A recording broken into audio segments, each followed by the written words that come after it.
La musique est un langage universel, mais pas forcément accessible à tous. D'où la création en 2010 du projet Demos. L'idée, permettre à des enfants des quartiers prioritaires de découvrir la pratique musicale. Une grande partie de la population ne se sent entre guillemets pas autorisée à goûter au plaisir des répertoires classiques ou autres. Chaque enfant recruté à Forbach, Beren, Folchwiller ou Creutzwald se voit remettre gratuitement un instrument tout neuf qu'il pourra garder pendant 3 ans. Pour son dernier concert, Manfred Neumann aura montré encore une fois l'étendue de son talent. De la musique classique de Verdi à la création contemporaine avec une pièce du compositeur forbachois Alain Baltès. Une diversité cultivée depuis son arrivée il y a 14 ans, avec aussi la fierté d'avoir été l'ambassadeur culturel de la ville dans de nombreux pays, d'avoir fait accéder dès 2005 l'orchestre à la division d'honneur et surtout d'avoir su maintenir ce niveau d'excellence pendant toutes ces années. Les services de l'État, la SANEF et la gendarmerie ont organisé une opération prévention sur l'aire de Longeville et Saint-Avold. On focalise sur 2 types d'infractions très critiques qui sont l'interdistance, donc le non-respect des distances de sécurité d'une part, et puis l'utilisation du téléphone au volant. Pris en flagrant délit, les contrevenants sont alors escortés jusqu'aux différents stands où ils doivent se prêter au jeu de différents ateliers. Montés à bord d'un fourgon de la SANEF et avec les agents simuler la pose de cônes de sécurité sur la chaussée ou se mettre au volant d'une voiture école et portable à la main effectuer un parcours sinueux tout en rédigeant un SMS. Image peu courante samedi à Forbach, des milliers de visiteurs flânant dans les rues du centre-ville, animés de bout en bout. Le but est de travailler la main dans la main et le but est surtout de faire découvrir Forbach sous un autre angle. La fête a accueilli une innovation mondiale, la bière mobile, une estafette tireuse de bière fabriquée à Frémin-Merlebach qui n'a pas manqué d'interpeller les passants. Une installation on va dire, de technologie de 2017 dans un véhicule qui est de 1970. Perspective, c'est reparti. En attendant le départ du festival franco-allemand des arts de la scène le 1er juin, les organisateurs ont présenté le programme à la presse. Cette 40e édition ne fait pas exception et mélange la danse, la musique, le cirque et le théâtre. 12 spectacles en tout qui se répartissent entre France et Allemagne. Les Alsaciens pressent le jeu jusqu'à parvenir à inscrire un but à la 83e minute. Le score est à 2-1 pour Forbach. Un dernier match en championnat de France amateur gagné par Forbach. La messe est dite, Forbach est relégable et évoluera la saison prochaine en division d'honneur. L'Association des diabétiques de Lorraine informe le public sur les sucres cachés. Alors je dirais qu'ils sont presque tous cachés, parce que c'est pas marqué dessus. Par exemple, un morceau de pain de 100 grammes contient 50 grammes de sucre. Le plus grand et le plus beau gymnase de l'Agglo d'ici 3 ans. Les élus ont validé en conseil communautaire la construction d'un équipement d'une capacité de 1500 places, doté de plusieurs salles, dont une salle d'escrime. Il accueillera des scolaires, des associations et des manifestations de plus haut niveau. 400 places de parking sont prévues, estimation 13 millions d'euros. C'est une stratégie bien rodée qui a été présentée mardi à Sarralbe. Sous un chapiteau installé au sein de l'entreprise Litch, 250 personnes ont découvert le projet de la région Grand Est. Ce projet, c'est Biest. Il s'agit d'un schéma régional de développement économique, d'innovation et d'internationalisation. Développer les entreprises, développer les start-up, mais aussi développer celles qui sont déjà présentes, qui ont déjà une certaine taille, pour être plus efficace. La création de richesses et la création d'emplois, ce sont les 2 besoins dont la région aujourd'hui a besoin. Jusqu'en 2021, plus de 400 millions d'euros pourront être injectés dans l'économie régionale. Le conseil municipal de Sarreguemines, c'était 1h30 consacrée à 24 points, dont un gros dossier. La signature de 2 conventions donne coup d'envoi au vaste projet de requalification du site des anciennes faïenceries. Une friche industrielle qui pourrait devenir le futur centre-ville de Sarreguemines avec un nouveau musée de la faïence, une grande salle de spectacle, un hôtel, des commerces de proximité et des espaces publics. Vivre au quotidien à cheval sur 2 pays, ce n'est pas facile. On travaille d'un côté de la frontière et on vit de l'autre. Cela soulève bien des questions. Les plus courantes, où scolariser ses enfants et dans quel pays se soigner ? Alain Rohr et ses agents ne manquent pas d'idées pour innover chaque année. Il faut dire que l'équipe a une certaine pression.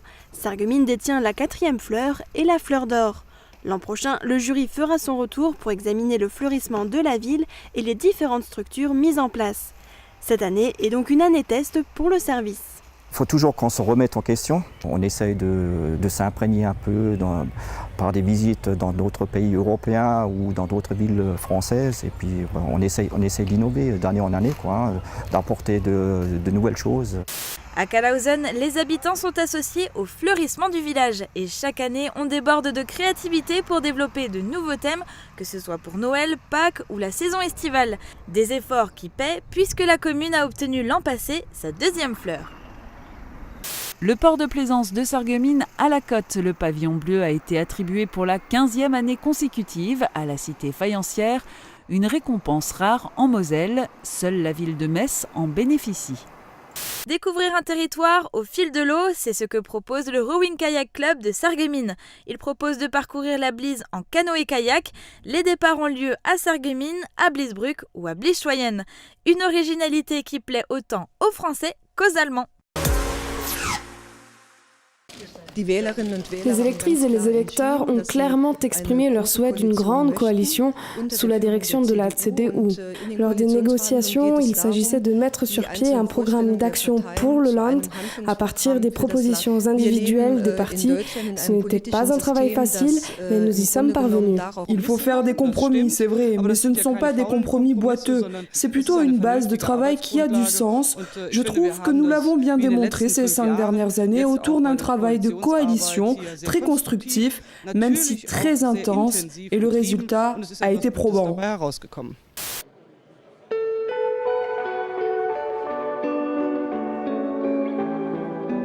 n'y a pas que la photo en elle-même. Oui, c'est sûr. Ce serait celui qui vous dira ça. Il n'y a pas que la photo en elle-même, il y a aussi la phase post-production, les retouches. Ils sont quelques-uns à exposer leurs photographies et à partager leurs techniques. Vision partagée, c'est des photos en noir et blanc, des animaux, des fleurs, mais aussi des visages.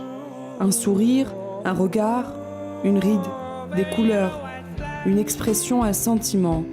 Toutes ces photographies ont été prises lors d'un tour du monde. Chacune d'entre elles a son histoire. Ich bin nicht so sicher, dass wir die Zeit haben werden. Gehen wir weiter. Bis zum Saal der Cuirassiers. Und wenn wir zu spät ankommen, dann nehmen wir einfach den Bus mit der anderen. L'allemand aura été la langue majoritaire ce jour-là. Les quelques Français ont dû s'adapter à leurs invités de l'après-midi, tout droit venus de Lebach.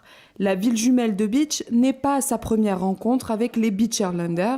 Certains y sont même parfaitement habitués. J'étais déjà venu l'an dernier et c'était très bien. C'est pourquoi cette année je suis de nouveau là. C'est la 2e fois que nous y participons. Et puis la conclusion de la sortie se fait dans la salle des cuirassiers. Et là, c'est l'occasion encore de se retrouver avec nos amis français de Bitsch. On retrouve des collègues de Lebach qu'on voit 1-2 fois par an. C'est bien. Pour rien au monde, elle n'aurait lâché la natation. Catherine Fréburger nage depuis ses 15 ans et malgré son handicap qui s'est développé à sa majorité, elle a continué la discipline jusqu'à faire de la compétition. C'est pas compliqué, mais seulement il faut de la volonté comme tout et il faut s'entraîner. Moi je m'entraîne 2 fois à 3 fois par semaine, voilà.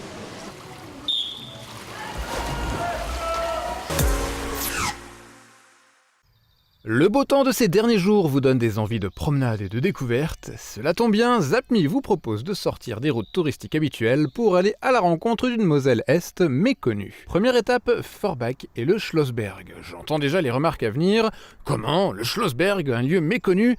Certes, le parc est très fréquenté des Forbachois et la tour se voit partout en ville comme le nez au milieu de la figure. Et pourtant, au pied de celle-ci, voici la salle des Chevaliers et son exposition. Actuellement, ce sont les productions des usines Hatt qui sont mises en avant, du papier mâché pressé puis laqué, des objets qui ont fait la renommée de la ville mais qui sont depuis tombés dans l'oubli. Ce sont souvent les familles forbachoises issues de Forbach qui ont ces collections en leur possession, donc il a fallu faire tout un travail de recensement, de de rassemblement de tous ces objets. Naturellement, après cette expo, admirer la vue est presque indispensable, l'occasion de regarder aussi vers notre deuxième étape.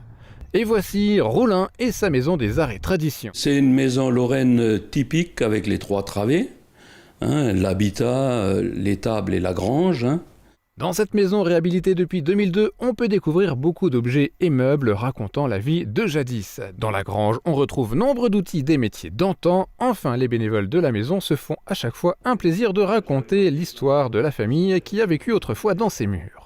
On poursuit notre route en direction du Pays de Bitche. En pleine nature, nous arrivons à Schorbach. Le village à l'histoire déjà chargée peut se targuer d'accueillir un centre d'art moderne. Un bâtiment totalement intégré à son environnement, né de la rencontre des époux Resslinger et de l'artiste Joseph Pierce. Cet artiste polonais a créé pratiquement toutes les sculptures en bois que vous verrez ici. Il y en a une trentaine. Et mis à part ces sculptures-là, donc on a aussi des expositions semi-permanentes qui sont des artistes soit locaux, soit internationaux. Le centre est en pleine évolution, de nouvelles salles faisant leur apparition. D'ailleurs, Zapmi a déjà évoqué cette extension lors de son dernier numéro. Allez, on résume. À Forbach, la tour du Schlossberg et la salle des Chevaliers sont ouvertes tout l'été, du mercredi au dimanche. Tous les renseignements se trouvent sur la page web de l'Office de tourisme de Forbach. À Roulin, la Maison des Arts et Traditions est ouverte les 2 et 30 juillet, ou bien sur rendez-vous. C'est sur le site de la commune que vous pourrez vous procurer toutes les informations nécessaires. Enfin, à Schorbach, le centre d'art du Grossergarten vous accueille du mercredi au dimanche. Son site internet est là aussi source de nombreuses infos. Merci Zapmi.